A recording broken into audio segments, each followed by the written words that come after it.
बढ़ेंगे अगली खबर की ओर। ग्वालियर में 4 जून को हुई 50 लाख की सनसनीखेज लूट का पुलिस ने महज 24 घंटे में खुलासा कर दिया। चौंकाने वाली बात यह रही कि पीड़ित गर्भवती महिला पिंकी की इस पूरी वारदात की मास्टरमाइंड निकली है।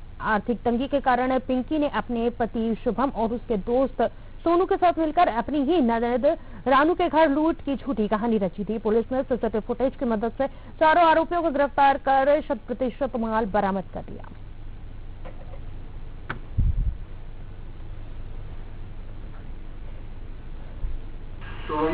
अपने यहाँ की पुलिस ने बहुत मेहनत की है और उन्हीं ने ही सॉल्व किया है ये पूरा केस। हमें तो पता ही नहीं था कि क्या है क्या नहीं है। शायद से मेरे भाई और भाभी ने रची हुई, जबकि मुझे नहीं पता था। वो सारा इनका ही सब पुलिस प्रशासन ने ढूंढा है।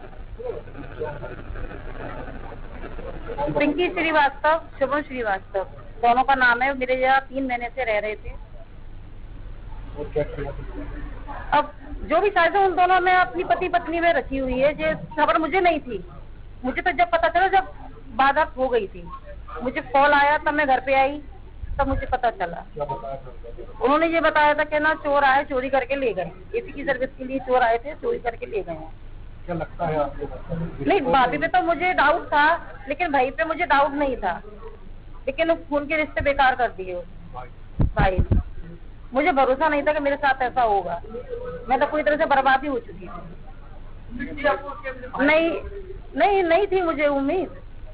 पुलिस ने बहुत अच्छा काम किया है, बहुत अच्छा काम किया है।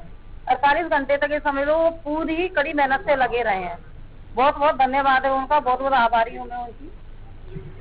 सबसे की पॉइंट ये था कि घटना की संवेदनशीलता को देखते हुए इसमें विशेष प्रयास लगाए गए। 2 एडिशनल एसपी के स्तर के अधिकारी सुमन गुर्जर मैडम और ये जयराज कुबेर।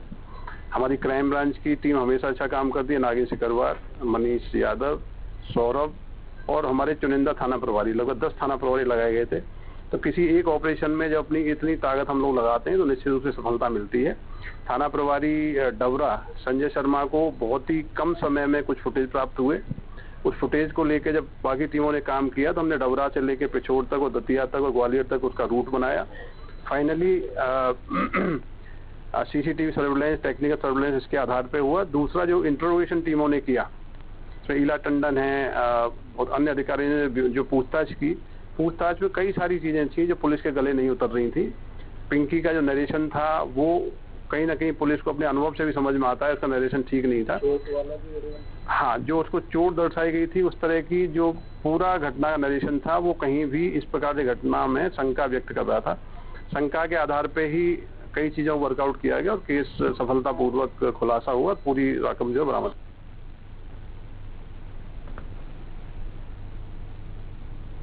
डीएनए अपडेट में फिलहाल इतना ही। मुझे दीजिए इजाजत और आप बने रहिए डीएनए न्यूज के साथ। नमस्कार।